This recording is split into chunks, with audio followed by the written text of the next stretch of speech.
You are listening to The Memory Keeper by Evan Vaile. Chapter 32.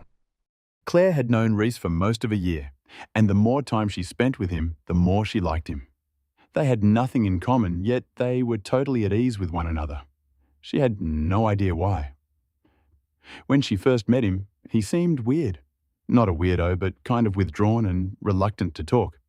But they kept meeting up around the college, and then something changed. Something clicked. Claire didn't believe in soulmates, but whatever she had with Reece felt like more than just friendship. She liked that. But she couldn't shake the impression that he was keeping something from her, something about his life, something big. His secrecy manifested in subtle ways. She noticed that some details of his past seemed to require an explanation, but he never gave her one whenever the topic arose. There was a gap of many years in his life that he avoided talking about. Claire didn't suspect anything sinister, and it didn't change the way she trusted him, but it was a bit mysterious. Whatever it was, she decided he would tell her when the time was right. Perhaps all that it required was for her to go first. That was why, on one rainy afternoon, she decided to tell him about her missing twin sister.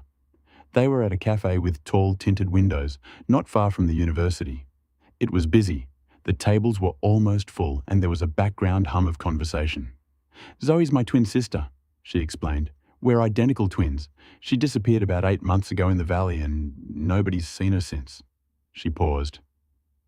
Her pictures up at the police stations all through New South Wales, with all the other photos of people who go missing.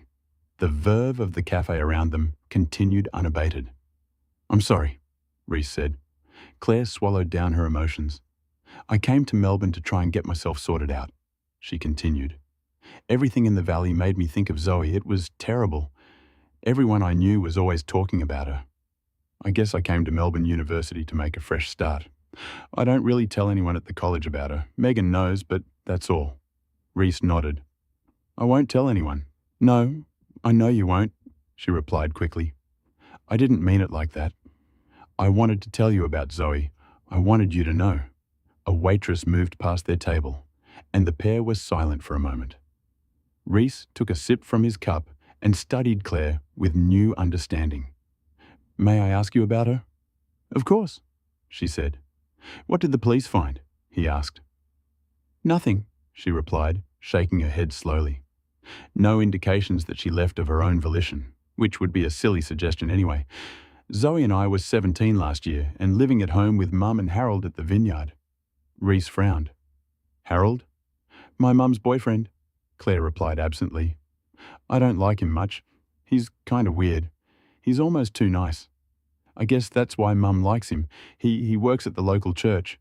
When Zoe disappeared, he was really supportive. She's only known him a few months though. My real dad left years ago." Soon after, they departed the cafe and strolled down the esplanade. 2 policemen emerged from the crowd ahead of Claire and Reece. Claire paid them little heed, but Reece paused when he saw the uniforms coming toward him. "Let's go and see a movie," he suggested, guiding Claire into the shopping complex. "Now?" Claire asked, wondering what the sudden rush was. "Yes," Reece replied, his attention directed over his shoulder. "I'm sure we'll find something starting about now." Okay," Claire said, and then her eyes followed his to the police officers walking along the esplanade. She frowned. "Are you in some kind of trouble?"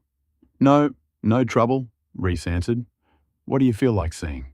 They selected a movie and sat down with their buckets of popcorn. Claire's certainty that Reece had sidestepped the police only served to heighten her curiosity about him rather than cause her any alarm. She decided not to ask him about it. It was his business. After the movie, they caught a tram back to the college as the sun was setting across the city. That is the end of this chapter. To listen to the next chapter on YouTube or to purchase the digital ebook from Amazon, see the links in the description.